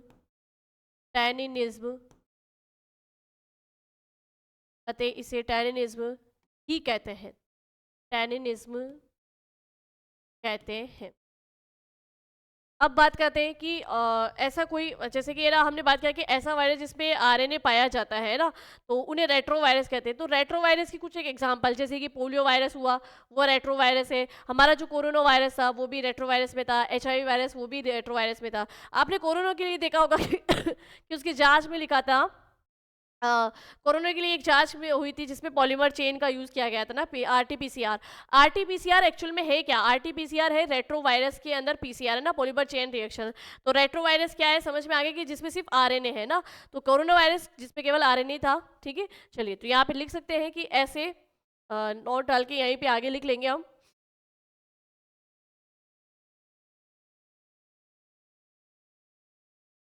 रेट्रोवायरस के एग्जाम्पल कौन कौन से हैं। रेट्रोवायरस के बारे में हमने दो जगह लिख ही लिया था। रेट्रोवायरस कौन से होते हैं, जिसमें केवल आरएनए पाए जाते हैं। तो रेट्रोवायरस, ठीक है, रेट्रोवायरस के एग्जाम्पल की हम बात करें तो लाइक जैसे पोलियो हुआ, एचआईवी वायरस हुआ, पोलियो वायरस रेट्रोवायरस है, HIV वायरस जो कि एड्स का वायरस है, रेट्रोवायरस है, लाइक कोरोना वायरस, ठीक है, ये सभी रेट्रोवायरस में आते हैं, मतलब इनमें केवल RNA ही पाया जाता है, ठीक है। चलो, अब यहाँ पर हमने दोनों न्यूक्लिक अम्ल कंप्लीट कर ली है, DNA RNA अच्छे से पढ़ लिए हैं। अब हम बात करेंगे, एक और आनुवंशिक पदार्थ हमारा बच गया है, और उसके बाद में जो है हमारा ये आनुवंशिकी वाला टॉपिक जो है कंप्लीटली फिनिश हो जाएगा। अब हम पढ़ेंगे गुणसूत्र या क्रोमोसोम कि गुणसूत्र का निर्माण कैसे होता है ना, गुणसूत्र किससे बने होते हैं। तो नेक्स्ट बात करते हैं गुणसूत्र या क्रोमोसोम की। गुणसूत्र या क्रोमोसोम,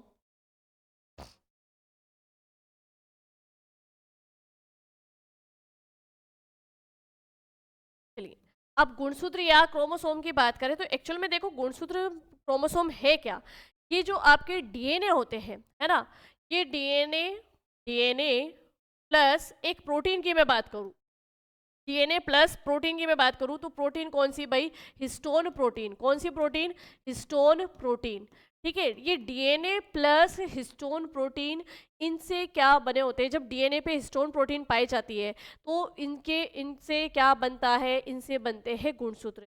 एक्चुअल में एक ध्यान रखना, हमने कोशिकाएं भी दो प्रकार की पढ़ी यूकैरियोटिक कोशिकाएं और प्रोकैरियोटिक कोशिकाएं। एक ऐसी कोशिकाएं जिसमें केंद्रक सुविकसित होता है ना, प्रॉपर रूप से केंद्रक दिखता है, जिसमें केंद्रक होगी, केंद्रक झिल्ली होगी, मतलब डेवलप्ड, हम कह सकते हैं कि प्योर डेवलप्ड केंद्रक जो होगा, प्योर डेवलप्ड न्यूक्लियस जिसमें पाया जाएगा, वो तो होती है यूकैरियोटिक कोशिकाएं। और एक ऐसी कोशिका जिसमें केंद्रक या तो एब्सेंट होगा, अनुपस्थित होगा, केंद्रक पाया ही नहीं जाएगा, और अगर केंद्रक होगा भी तो उसमें केंद्रक झिल्ली नहीं होगी, केंद्रक झिल्ली नहीं होगी, केंद्रक झिल्ली नहीं है तो बाकी के सारे अंग भी नहीं होंगे, ठीक है, केंद्रक के अंदर वाले आनुवंशिक पदार्थ भी नहीं होंगे, तो वो कहलाती है प्रोकैरियोटिक कोशिका।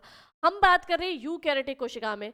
यूकैरियोटिक कोशिका में डीएनए पर जो हिस्टोन प्रोटीन पाई जाती है, डीएनए पर, मतलब गुणसूत्र एक्चुअल में बने हुए क्या है, गुणसूत्र क्या है, डीएनए प्लस हिस्टोन प्रोटीन से मिलकर जो है हमारे गुणसूत्र बनते हैं। और हिस्टोन प्रोटीन, ये हिस्टोन प्रोटीन केवल यूकैरियोटिक कोशिकाओं में होगी, किस में होगी भाई, केवल यूकैरियोटिक कोशिका में।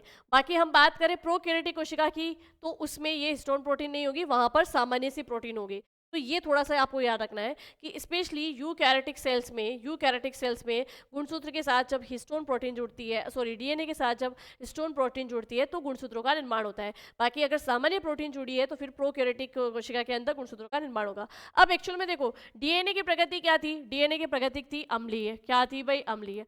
और यहाँ पर मैं आवेश की बात करूँ तो यहाँ आवेश, डीएनए पर आवेश होता है ऋणावेशित, क्या होता है भाई, ऋणावेशित, है ना। तो डीएनए अम्लीय प्लस ऋणावेशित है। जबकि मैं हिस्टोन प्रोटीन की बात करूँ तो हिस्टोन प्रोटीन एक क्षारीय प्रगति की है। हिस्टोन प्रोटीन क्या है भाई, ये क्षारीय प्रगति की होती है। तो क्षारीय प्रगति, क्षारीय प्लस अगर मैं बात करूं इस पे आवेश तो इस पर होता है धनावेश, क्या होता है, ये धनावेशित होती है, ठीक है। तो ये पॉजिटिव चार्ज वाली, ये डीएनए नेगेटिव चार्ज वाली और एसिडिक होती है, अम्लीय होती है, जबकि ये कैसी है भाई, क्षारीय प्रकृति की है। इनसे मिलकर ही हमारे क्या बनते हैं, गुणसूत्र बनते हैं, क्या बनते हैं, गुणसूत्र बनते हैं। अब एक्चुअल में गुणसूत्र का निर्माण भाई कैसे हुआ, ध्यान से समझना। देखो जब अपन ने सेल डिवीजन पढ़ा, कोशिका विभाजन पढ़ा, तो मैंने आपको बताया कि जब कोशिका विभाजित होने वाली होती है भाई, कोशिका दो ही काम करती है। सबसे पहले कोशिका विभाजन की तैयारी करती है और उसके बाद विभाजन करती है, दो कार्य करती है। कोशिका के जीवन काल में यही दो स्टेप चलते हैं। तो जब अपन ने पहली अवस्था देखी तो कोशिका के विभाजन में पहली अवस्था में आपने देखा कि केंद्रक के अंदर एक रेशेदार संरचना होती है ना, एक धागे नुमा संरचना होती है ना, जैसे लाइक ये बिल्कुल पतली धागे नुमा संरचना है। ये जो धागे नुमा संरचना होती है इसको हम कहते हैं क्रोमेटिन तंतु, क्या कहते हैं, क्रोमेटिन तंतु कहते हैं, ठीक है। यानी गुणसूत्र जो है सबसे पहले केंद्रक के अंदर इसी रूप में होते हैं। गुणसूत्र केंद्रक में सर्वप्रथम इसी रूप में होते हैं, एक धागे नुमा संरचना होती है, एक तंतु में रेशेदार संरचना होती है जिसे हम कहते हैं क्रोमेटिन तंतु, ठीक है। अब देखना इस क्रोमेटिन तंतु पर ये जो हिस्टोन प्रोटीन होती है, मतलब 8 के बंडल में, मतलब 8 के बंडल में ये हिस्टोन प्रोटीन जो है ऐसे लिपटी हुई रहती है। ध्यान से सुनना, ये जो क्रोमेटिन तंतु है ना, इस क्रोमेटिन तंतु पर एक जगह, जैसे ये 8 छोटी छोटी गोलाकार संरचना में बना दूं तो 8 बंडल के रूप में, है ना, 1 2 3 4 5 6 7 और ये 8 बंडल के रूप में जगह जगह पे ही क्या होती है, हिस्टोन प्रोटीन होती है। ये हिस्टोन प्रोटीन इस तरीके से होती है। अब ये हिस्टोन प्रोटीन जो है अंदर से ये हिस्टोन प्रोटीन जो है इसके इसके बीच बीच में से ही जो है डीएनए जुड़ा रहता है ना। पहले तो ये जो 8 हिस्टोन प्रोटीन के बंडल है तो इसको कहते हैं हिस्टोन अष्टक। क्या कहते हैं भाई? इसको हम कहेंगे हिस्टोन अष्टक, हिस्टोन अष्टक, ठीक है। अब ये हिस्टोन अष्टक है ना, इसके बीच बीच में ही देखना, अभी मैं जो अलग कलर से बनाऊंगी यहाँ पर, इसके बीच बीच में ऐसे कुंडलित अवस्था में होती है डीएनए। इसकी कुंडलित अवस्था में क्या होता है? डीएनए। इस हिस्टोन प्रोटीन के बीच बीच में ऐसे कुंडलित अवस्था में डीएनए लिपटा हुआ रहता है चारों ओर, ठीक है। ये देखो डीएनए लिपटा हो गया ये चारों ओर, ये क्या हो गया? डीएनए। यानी एक्चुअल में हमारे गुणसूत्र क्या थे? पहले क्रोमेटिन तंतु थे जिसपे हिस्टोन और डीएनए दोनों पाए जाते हैं ना। तो हिस्टोन अष्टक प्लस डीएनए, हिस्टोन अष्टक प्लस डीएनए, ठीक है, हिस्टोन अष्टक प्लस डीएनए। और इसको ये केंद्रक के अंदर है इसलिए इसको हम कहते हैं न्यूक्लियोसोम। क्या कहते हैं इनको? इनको संयुक्त रूप से हम कहते हैं न्यूक्लियोसोम। न्यूक्लियोसोम। जब डीएनए और हिस्टोन प्रोटीन आपस में जुड़े होते हैं तो इनको हम कहते हैं न्यूक्लियोसोम। क्यों कहेंगे इनको न्यूक्लियोसोम? क्योंकि ये केंद्रक के अंदर है, न्यूक्लियस के अंदर है, ठीक है। अब एक्चुअल में ये हिस्टोन अष्टक और डीएनए ये दोनों होते किस पे? क्रोमेटिन तंतु पर होते हैं। किस पे होते हैं भाई?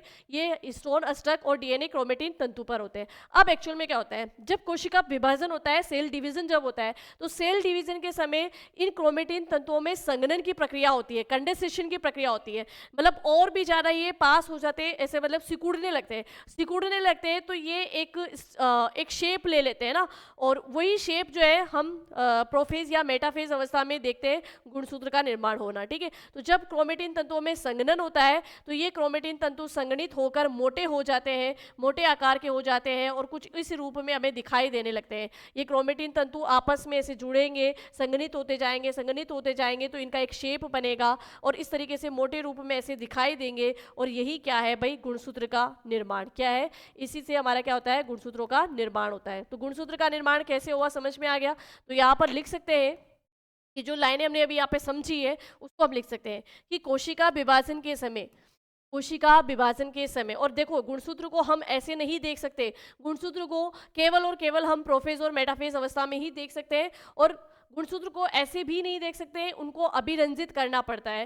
मतलब जब हम गुणसूत्र को किसी रंग किसी केमिकल से अभिरंजित करेंगे तो केवल गुणसूत्र वाला भाग ही दिखाई देगा, कोशिका के केंद्रक में केवल वो गुणसूत्र दिखाई देंगे, बाकी को और कुछ चीज़ें दिखाई नहीं देंगी।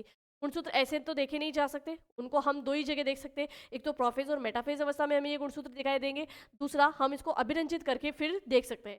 तो यहाँ पर नोट डाल के हम लिखेंगे कि कोशिका विभाजन के समय, कोशिका विभाजन के समय, कोशिका विभाजन के समय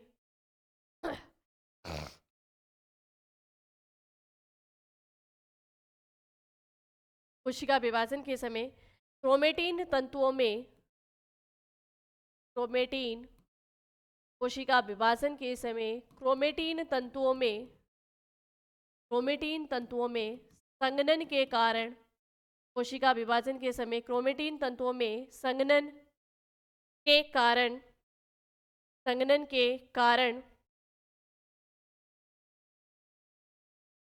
संघनन के कारण गुणसूत्रों का निर्माण होता है। संघनन के कारण गुणसूत्रों का निर्माण होता है, गुणसूत्रों का निर्माण होता है, ठीक है। चलिए ये बात समझ में आ गई। अब बात करते हैं कि गुणसूत्रों का निर्माण तो हो गया, लेकिन हम इन गुणसूत्रों को देख किस किस अवस्था में सकते हैं? तो यहाँ लिख सकते हैं कि गुणसूत्रों को प्रोफेज वे, प्रोफेज वे, मेटाफेज अवस्था में, प्रोफेज वे प्लस मेटाफेज अवस्था में देखा जाता है। प्रोफेज वे मेटाफेज अवस्था में ही इनका निर्माण होता है, प्रोफेज वे मेटाफेज अवस्था में ही इनका निर्माण होता है, और प्रोफेज वे मेटाफेज अवस्था में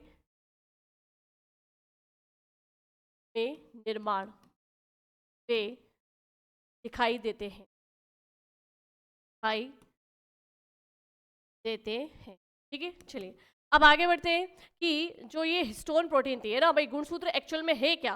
गुणसूत्र क्या है? तो गुणसूत्र के लिए आपको याद ही रखना है डीएनए प्लस हिस्टोन प्रोटीन है ना। गुणसूत्र एक्चुअल में क्या है? DNA plus histone protein, DNA plus histone protein, ठीक है। चलिए अब आगे बढ़ते हैं। आगे देखो कि हम बात करें कि जो ये खोज है, गुणसूत्र की खोज किससे की थी, है ना? वही है कि गुणसूत्रों के लिए भी काफ़ी ऐसे कि नेगेली ने इसकी खोज की थी, नेगेली ने की थी। हाफ मिंस्टर वे ट्रेडेस्केंशिया के पौधे में इन्होंने नर युग्मकों में गुणसूत्र की खोज की थी। तो सबसे पहली चीज़ कि गुणसूत्र की खोज किसने की थी? तो हाफ मिंस्टर ने की थी, नेगेली ने नहीं की थी, भाई ध्यान रखना। गुणसूत्र की खोज हाफ मिंस्टर हाफ मिंस्टर हाफ मिंस्टर ने ट्रेडेस्केंशिया ट्रेडेस्केंशिया ट्रेडेस्केंशिया पौधे में ट्रेडेस्केंशिया पौधे में नर युग्मक में की थी। तो की थी भाई नर युग्मक में। और जब इन्होंने गुणसूत्र की खोज की तो गुणसूत्र कुछ इस प्रकार से दिखाई दिए। तो देखो गुणसूत्र में सबसे पहले हम बात करें तो एक बीच में बिल्कुल ये केंद्रक जैसी संरचना दिखाई दी जिसे कहा गया सेंट्रोमियर। सेंट्रोमियर, इस सेंट्रोमियर से दोनों ओर जो है दो भुजाएं निकल रही है गुणसूत्र की। गुणसूत्र की ये दोनों ओर सेंट्रोमियर से दो भुजाएं निकल रही थी, ठीक है।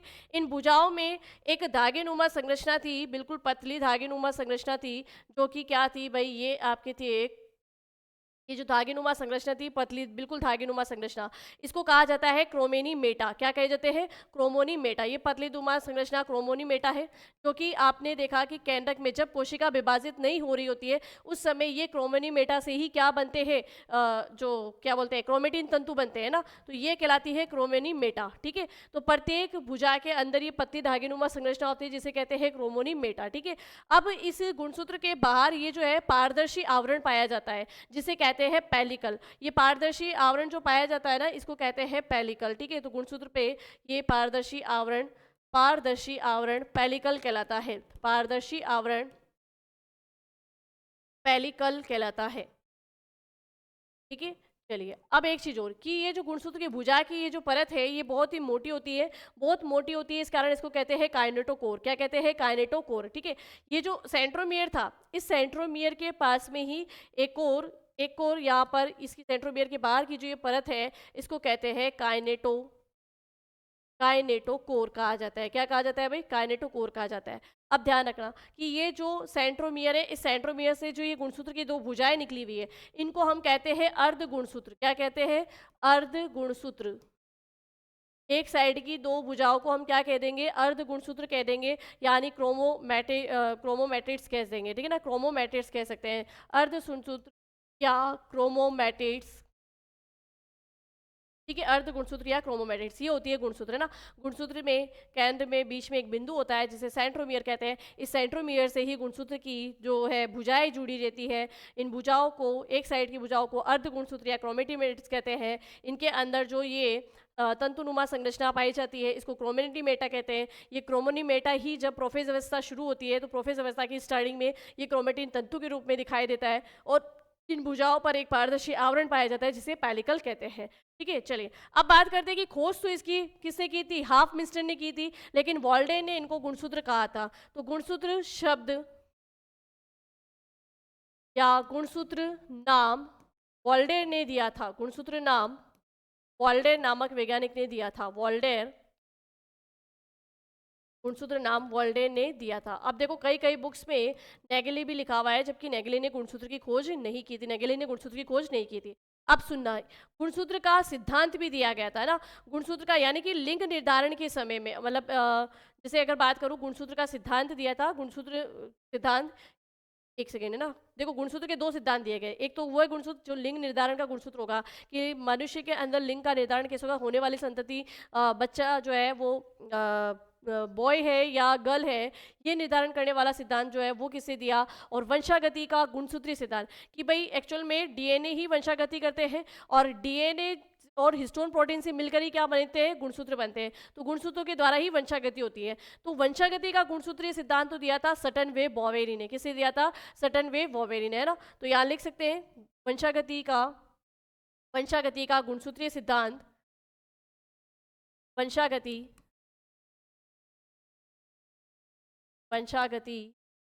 का गुणसूत्रीय सिद्धांत, वंशागति का गुणसूत्रीय सिद्धांत, chromosomal theory of inheritance, chromosomal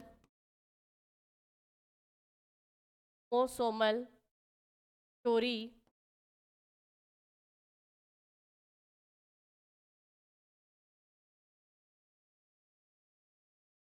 of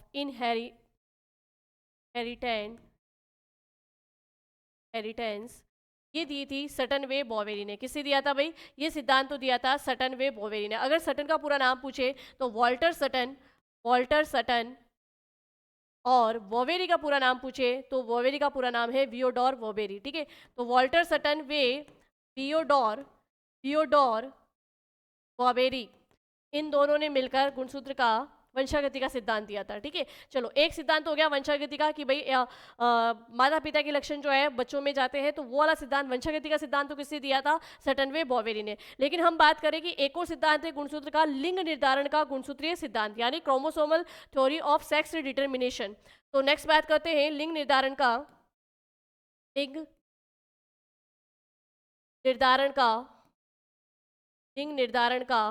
गुणसूत्रीय सिद्धांत।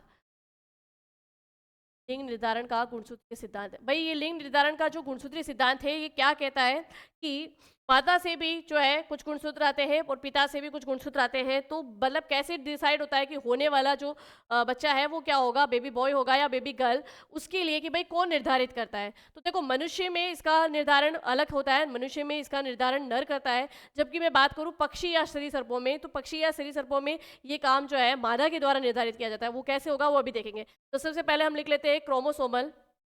भाई हम पढ़ क्या रहे? Chromosomal theory of sex determination.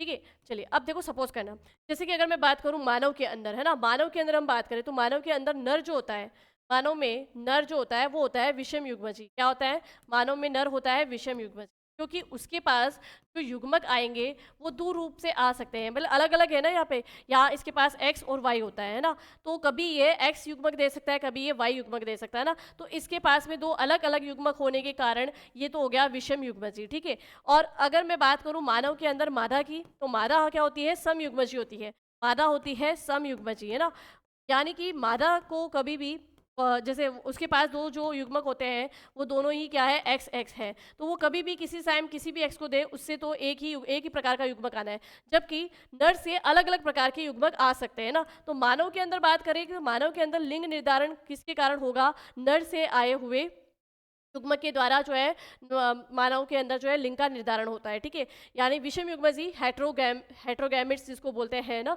हेट्रोगैमेट्स और समयुग्मजी की बात करें तो समयुग्मजी यानी कि होमोगैमेट्स। ठीक है, चलिए तो यहाँ पर मानव में हम लिख सकते हैं मानव में लिंग का निर्धारण पुरुष से आए हुए, मानव में लिंग निर्धारण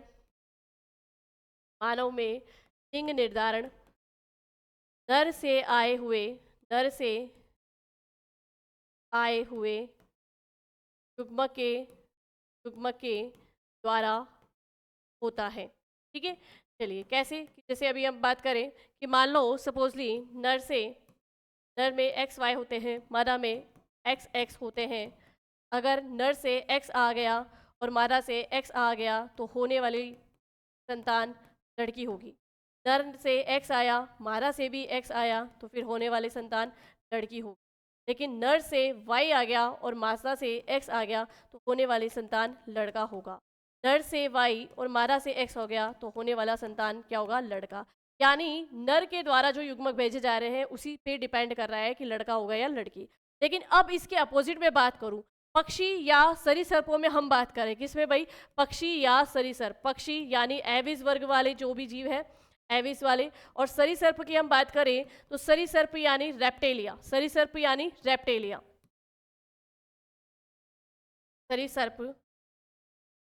रेप्टेलिया। चलिए इनकी बात कर ले तो इनमें अपोजिट होता है। इनमें क्या होता है कि नर के द्वारा सदैव ही समयुग्मजी के रूप में जो है युग्मक समान रूप से भेजे जाते हैं ना। यहाँ पर नर तो क्या हो जाएगा? समयुग्मजी हो जाएगा, समयुग्मजी यानी कि होमोगैमेट्स। ठीक है, जबकि मादा में हम बात करें तो मादा में यहाँ विषम युग्मजी यानी हेट्रोगैमेट्स। हेट्रोगैमेट्स हो। कैसे होगा, ध्यान से सुनना कि अगर मैं यहाँ बात करूँ नर की, तो यहाँ पर नर हमेशा जेड जेड ये वाले युग्मक लगता है ना, और या विषम युग्मजी, जब मादा जो विषम युग्मजी तो इसमें जेड और डब्ल्यू होता है। क्या होता है, जेड और डब्ल्यू होता है।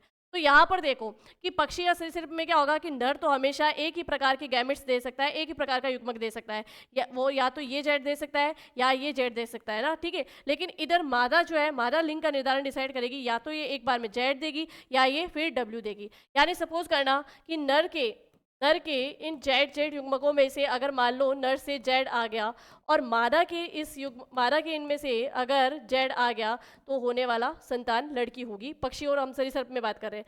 इधर मान लो कि नर से ये जेड आया और मादा से ये डब्ल्यू आ गया, तो इसका मतलब होने वाली संतान लड़की होगी। तो यहाँ पर लिंग का निर्धारण महिलाओं के मतलब पक्षियों में हम बात करें तो पक्षियों में अपोजिट होता है।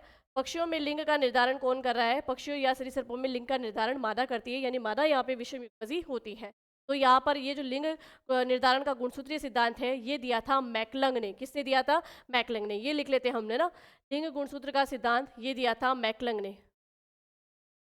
मैकलंग ने ये गुणसूत्र सिद्धांत दिया था, जबकि गुणसूत्र का वंशागति का सिद्धांत दिया था सटनवे थियोडोर वॉवेरी ने दिया था, ठीक है। चलिए, तो यहाँ पर जो है गुणसूत्र वाला भी हमने देख लिया, आनुवंशिक पदार्थ। अच्छा, गुणसूत्र के प्रकार या टाइप्स ऑफ गुणसूत्र की हम बात करें तो गुणसूत्र होते हैं दो प्रकार के। एक वो गुणसूत्र जो हमारी कई कोशिकाओं में पाए जाते हैं, जो कई कोशिकाओं में पाए जाते हैं उनको कहते हैं ऑटोसोमस गुणसूत्र, ठीक है। और जो लिंग जनन कोशिकाओं में पाए जाएंगे वो कहलाएंगे लिंग गुणसूत्र, जिनको हम कहते हैं एलोसोम। तो यहाँ लिख लेते हैं types of chromosome, types of chromosome,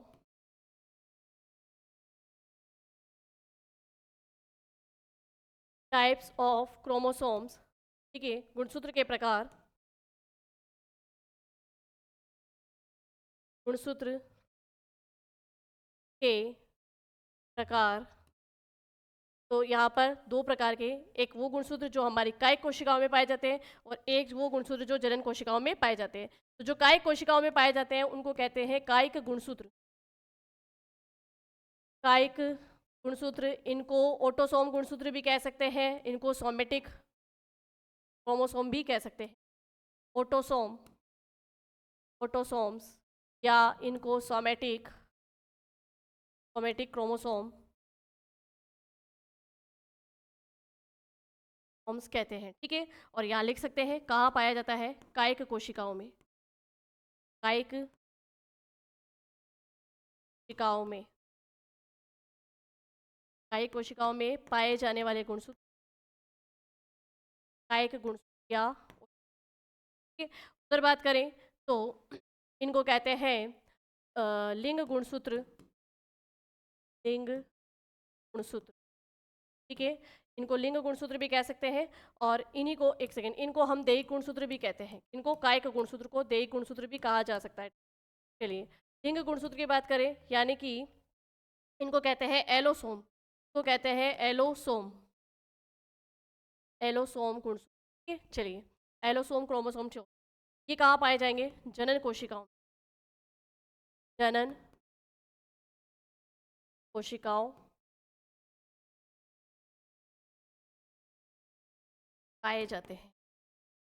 अब देखो, मानव के शरीर में अगर बात करें तो ये जो कायिक गुणसूत्र होते हैं ना, ये होते हैं 22 जोड़ी। कितने होते हैं भाई, 22 जोड़ी होते हैं, ठीक है। और 22 जोड़ी होते हैं, यानी टोटल संख्या में कितने हो गए, 44।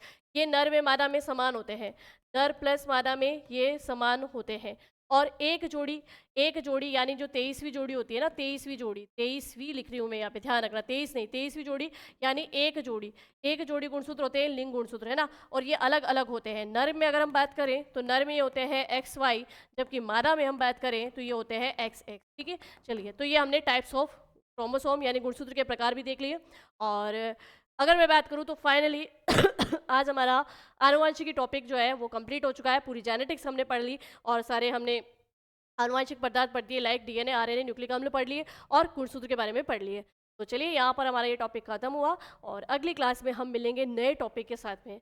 बस ऐसे ही पढ़ते रहिए, बढ़ते रहिए, बने रहिए वेदांत क्लासेस के साथ में। मिलते हैं हम हमारी नेक्स्ट क्लास में, तब तक के लिए थैंक यू।